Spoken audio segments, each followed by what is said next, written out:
最新消息，12月3日一早，8颗雷同时引爆，每条都能把热搜炸穿。最炸裂的是大俄和印度直接互开家门，国家杜马连夜盖章，允许两国军队、坦克、导弹随便进出对方领土，史上第一次把军事免签写进法律。印军下一步就能借到西伯利亚，大俄也能把核潜艇停进印度洋，美国第7舰队瞬间被左右夹击，亚太平衡一夜重写。日本那边也急眼了。内阁一把手木原忍被记者追问琉球到底算不算你的，当场黑脸，冲绳就是日本，没啥好聊。一句话把100年历史争议拍死。可周边岛国群情汹涌，自卫队连夜派护卫舰去那霸，甲板导弹竖起，怕的不是中国抗议，怕的是琉球真跑了。韩国总统李在明刚刚直接把国内自己造核弹的呼声按进水里，做梦真敢干。第2天就被全球制裁，三星先倒闭。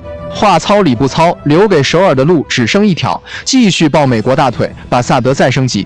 乌克兰东部司令部凌晨发视频，否认红军城全丢，说城里还有乌军在打巷战，逐屋清剿。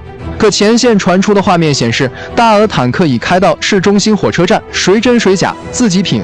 基辅同时收到意大利大礼包，梅洛尼批了新一轮大规模军援，坦克、火箭炮、无人机打包上火车。司机政府放话，春天之前反攻到海边。德国却先被盟友捅刀。德军中将弗洛伊丁爆料，五角大楼已读不回，所有和柏林的军方热线全掐断，原因没人敢说，猜来猜去只剩3个字：不信任。欧洲最大经济体被晾一边，舒尔茨内阁连夜开会，考虑把最后一批爱国者导弹送到乌克兰换华盛顿笑脸。塞尔维亚跟着扔出王炸，武契奇宣布关闭全国最大炼油厂，几千工人当场下岗，原因竟是美国给塞能源公司豁免，允许他继续买俄油。